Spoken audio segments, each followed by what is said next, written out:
Hello everybody, welcome to the Redmen TV. It's a daily news show. Hey. We've not done one of these since the departing of Daniel Sturridge and Alberto Moreno. Yeah, I was quite, my voice was kind of ruined that downbeat. day. Yeah, I was downbeat that day, I'm sorry. I'll try and be very much more not downbeat. Is that a phrase? Animated, Yeah. high energy, flair. Yeah. That's what we're getting from the freshly trimmed Tom Dutton. I know, yeah. But we've got some stories for you today, obviously from the last couple of weeks since we've had a little break on the daily news. So we'll get straight into it with Liverpool have apparently moved ahead of rivals in the Bruno Fernandes pursuit, according to the Mail Online. Who are the rivals? The rivals are a trio of English clubs, Ooh. us being one, the other being Tottenham Hotspur, and the third being Manchester United. Okay. So the Sporting Lisbon star is at the centre of a transfer tug-of-war between the trio of English clubs after a stunning season in his homeland.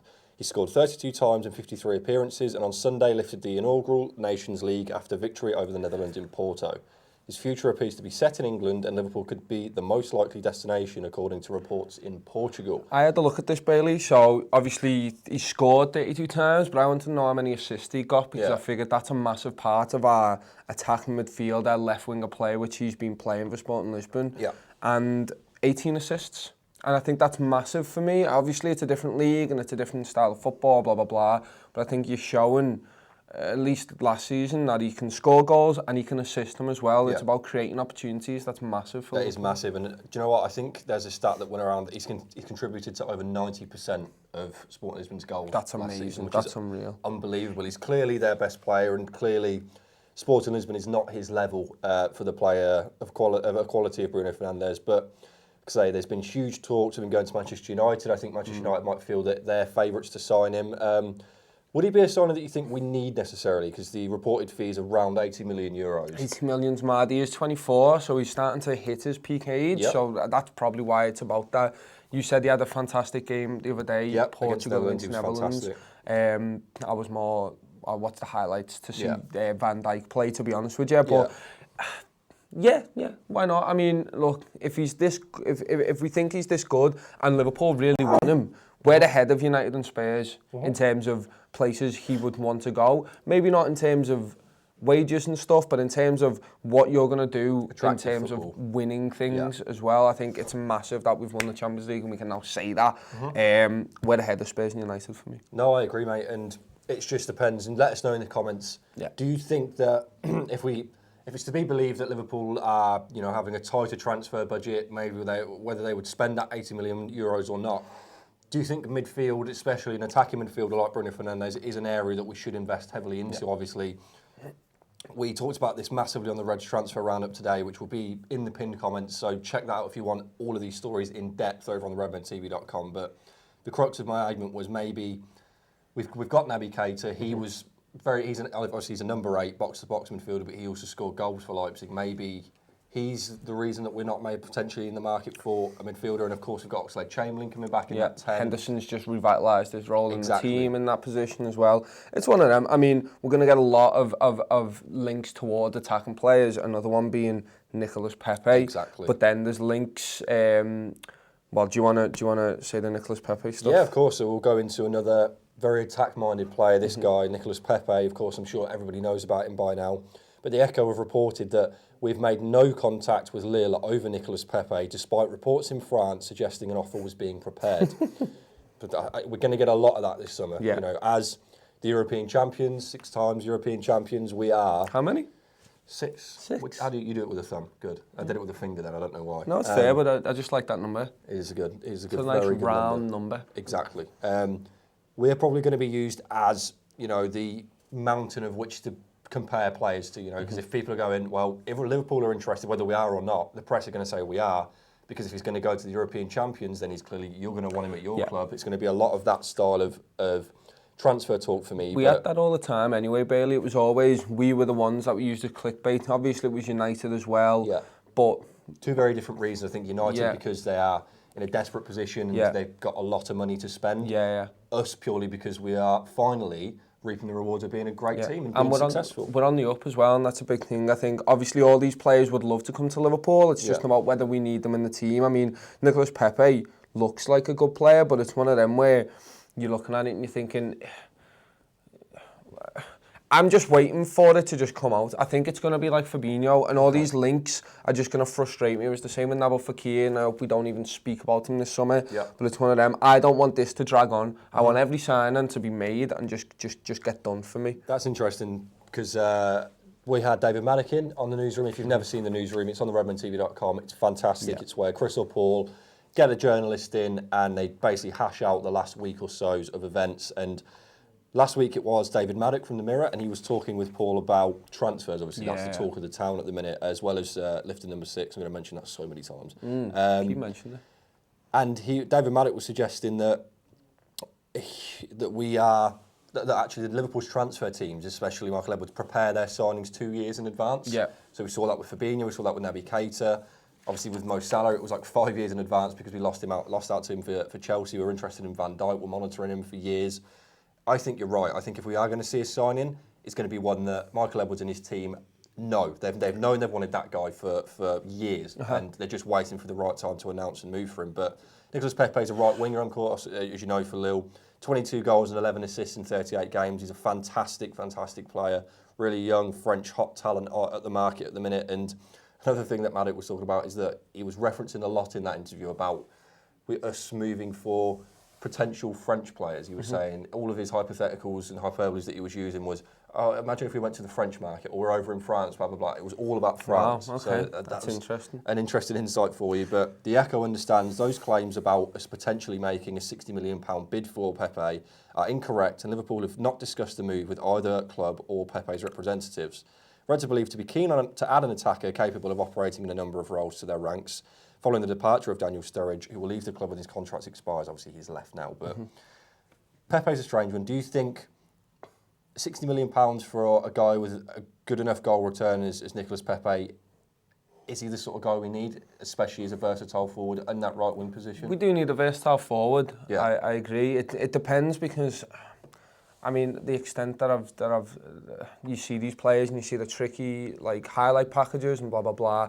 It's one of them. I think we will sign an attacking-minded player, someone who can play across the front three. But it's how they fit into our style and how they can be moulded into our style. It's going to be a very interesting summer, and seeing how these players going to fit in. And obviously you've seen Shaqiri being bought and how he's fit in terms of being a bit deeper. Yeah. We obviously bought Mo Salah, and you knew how we played on the front foot at the edge of the box. Yeah. It is going to be interesting, because I think it's going to show how we might play next season. But a player that we might not play with next season is a Dejan Lovren. Paul Joyce has tweeted Liverpool would take bids of at least 25 million for Liverpool to even consider letting Dejan Lovren leave. No contact from AC Milan, but the prospective new sporting director Ricky Masada rates Lovren highly.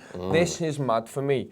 25 million for Dejan Lovren, and let us know in the comments. Obviously, we'll take your comments at the end. I'm really interested in knowing your thoughts on this Dejan Lovren thing. Actually, just put right now, keep or sell. Yeah, and we'll get a straw poll so I can give us a general idea of what people are saying, because I'm curious as to whether you guys think we should keep or sell him. I honestly think we keep hold of him. I think you can't do much wrong with. Look, he's obviously not featured too much in last season, but when he came in, he was quite solid. He's done good things for us. Yeah, and look, there's an argument to be made that you want to get rid of the people with baggage. Obviously, Simon Mignolet might be leaving, and Alberto Moreno's been let go. Yeah. But for me, as a fourth choice defender, you can't really go wrong. Okay. And if we get rid of him, that means we have to either bring someone up.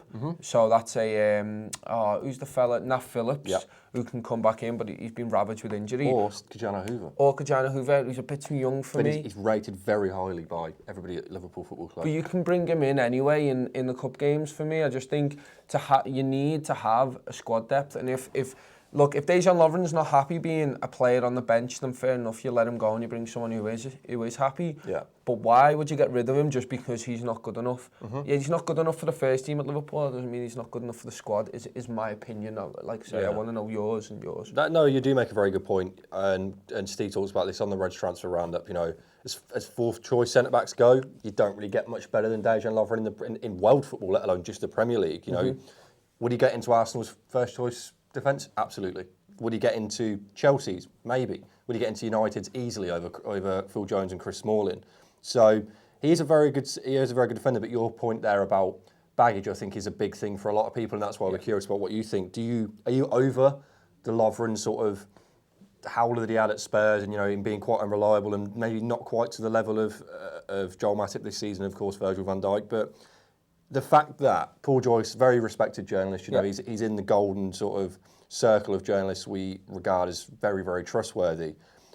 I think that as soon as clubs start telling journalists a price, means that they are for sale. You give someone a definitive number, £25 million, you're saying, give us some bids. We'll talk to you. No, it is fair. I mean, let's move quickly on just because we want to get into the comments. Harry Wilson to be given a chance to prove his worth in pre-season. This is interesting as well for me, Bailey, because you obviously got here.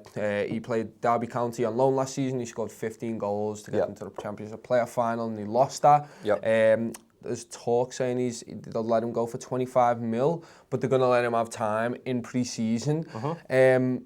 Saying we're playing 8 friendlies as well as taking part in the Community Shield and UEFA Super Cup against City and Chelsea.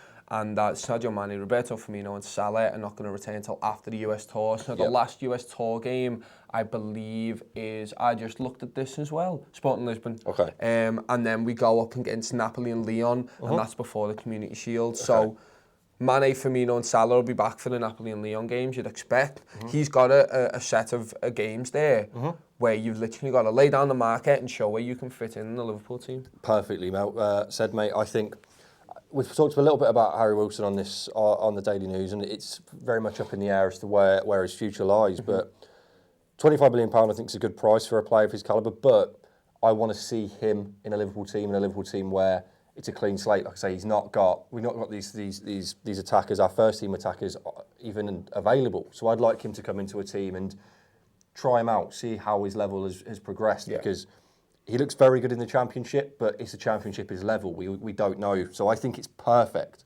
that we get to see a bit of Harry Wilson before we actually make our mind up. And I think Jurgen Klopp wants that. I think he knows that. He must have known about Harry Wilson and his goal-scoring record in the Championship, and he said, let me see a bit of that myself. You're going to get a chance. But equally off the back of that, Ryan Kent was very impressive last pre-season. It's true. And even Lazar Markovic, believe it or not, he was actually very good in pre-season last year. Grujic as well, did I? Grujic was very good, and you don't know, do you? Do you reckon he's playing for a top-level move to a loan club? I mean, again, very interested in what you have to say. I'm sure we'll be speaking loads about him throughout the coming weeks and stuff. But, Sai, have you got any comments for us? So on Lovren, RJS11 says, if we do allow Lovren to go, we must sign another centre-half. Gomez and Matip have had a lot of injuries. That is a massive thing. I mean, Lovren's been ill loads as well. It's been a big thing for our centre-halves. Obviously, Gomez was quite unlucky with his one against Burnley, but that's the thing. You need someone who you can rely on, especially in a partnership. Maybe Joel Matip will just be the monster that we need and we'll stay in there, but you obviously want to switch people up for cup games and you want to have a nice settled partnership or like defensive four that you can just kind of switch in and out and have for cup games. What's your I agree with you completely, mate. I think if we are going to ship Lovren out, we use that money that we get from him, whether that be £25 million plus, to put right back into another centre half, because I think that you're right. As much as I like Kiana Hova, he is only 17. He's not particularly ready, and that's the biggest worry for me. Joe Gomez's injury record's not great. Matip has been good, but he has also been prone to injuries in the seasons before the last one. And you're right, we can't take any risks as we progress to go and challenge on multiple fronts, especially in the Premier League. Again, we're going to need fit and reliable centre-half options at the football club. But thank you for your comment. To the million people who commented saying we need to update the logo in the background, yes we do, we're just waiting to get the PSD so we can add the lovely 6 star to it. Just bear with us on that one. It's another comment actually from RJS when you were talking about Bruno Fernandes, saying around January we really missed an attacking midfielder. And I think at times this season we probably have lacked it, but I think with Keita coming into form, with Oxlade-Chamberlain coming back into the side, I think, do you think it is a position we need to strengthen in? I think you mentioned at the very end, it is Oxlade-Chamberlain and it is Henderson coming back in. I think that's we're fine there for a bit. I mean, we could do with a player who likes to shoot outside the box. Maybe that's Oxlade-Chamberlain coming back in, because you don't see Jordan Henderson doing that too often, and I don't really want Jordan Henderson to do that too often. I think that's a big thing that we miss, but I also like the fact that if any of you has watched any of the stats and tactics shows throughout this season, Chris is very big on making opportunities in the box. There's an area that people like to shoot. Lionel Messi only shoots within like a semicircle. The semicircle around the goal, and then players like Philip Coutinho and stuff like that shoot from further out. And I think having someone who likes to build up play and get to the byline like Jordan Henderson likes to do and plays it round, I think that's massive. But maybe it's another style of player that you could just utilise, maybe. Yeah, no, I agree, mate. And I think I'd like to have a versatile midfielder, a goal scorer midfielder. I think Bruno Fernandes and Nicolas Pepe are two signings that I don't think we'd ever get both, but I'd take either or, no problem, because I do think that that's an area of the game we could do with a little bit more in. You know, we do need more goals. God forbid any of the front three get injured. If Oxlade-Chamberlain doesn't hit the ground running, we don't know. So, yeah, I would definitely like a bit of Bruno Fernandes. Last comment, sir? Last comment, it was a super chat from DXSH Tempers. Man. Thanks very much, saying, do you think Ryan Sessegnon would be a good backup for Robbo? He rejected a new deal from Wolves and he would be about 30 million. Love the bit, Vids boys. Thanks very much, mate. There was talk that we're not going to sign a left-back, wasn't there? Yeah, so again, referencing that newsroom video with David Maddock, he said that Liverpool actually aren't in for a left-back because he believes that Klopp really wants to keep James Milner at the club, obviously, as we all do. And a big kicker for keeping him on this contract is he'll say, you will be our second choice left-back. Which is good enough. Which is the way of saying you're going to get game time because we will rest Robertson, and Milner's a very fine left-back. And Sessegnon, for me, he's got Spurs written all over him. Personally, I don't see Liverpool signing him, especially for £30 million. I know he's a hot prospect, but I don't know. I don't know about Ryan Sessegnon. It'd be interesting to see how Klopp could mould him into a player that would be really, really good for Liverpool. I think obviously you know how good he is attacking wise. He's been really, really good. Well, he's been converted into a left winger. That's for what Fulham. I mean. So, but then maybe that's because his defensive side's not good enough, Exactly. or maybe it's because Fulham just needed more quality on that left hand side. You can look at how he plays for these lower league teams or lower down the table teams, and we'll play him in a completely different style for Liverpool. Possibly, I think. Yeah, I really want to know more about his defensive side, but it would be interesting to see how Klopp uses it would be interesting. But if you want more transfer talk, we've got De Ligt talk, Fernandes talk, Depay talk, Pepe talk, Lovren talk. So much talk on ingoings and outgoings out on the Reds transfer roundup. It's out right now. Go over to redmentv.com, check it out, start your free month. It was a very, very good show. We were generally rating sort of the big transfer rumours this summer, and I'm sure you're going to love it. Thank you very much, Tom. You got anything to chat about? Yeah, we're basically starting next week. We're going to be doing 2 of these roundup shows. We're going to do a Reds News roundup on the Monday, a Reds News roundup on the Friday, and we're going to be doing one on a Wednesday as well. So we're going to keep you up to date. Obviously, we're going to do a news every single day as well. Yeah. But if you want to see it more in depth, we're going to do that all on the website. Really, really good stuff. We've got loads more content coming out. Obviously, check out the women's stuff on the World Cup. They're doing such a great job keeping you up to date on all the women's stuff. USA beat Thailand 13-0 yesterday, so basically they talked through that and just how good USA were, and they were very good. I watched it myself, but yeah, thank you everyone for watching. Thank you Bailey, thank you Simon behind the camera. We'll be back tomorrow with another daily news, but like Bailey says, go and check that out on the Redmen TV. See you tomorrow.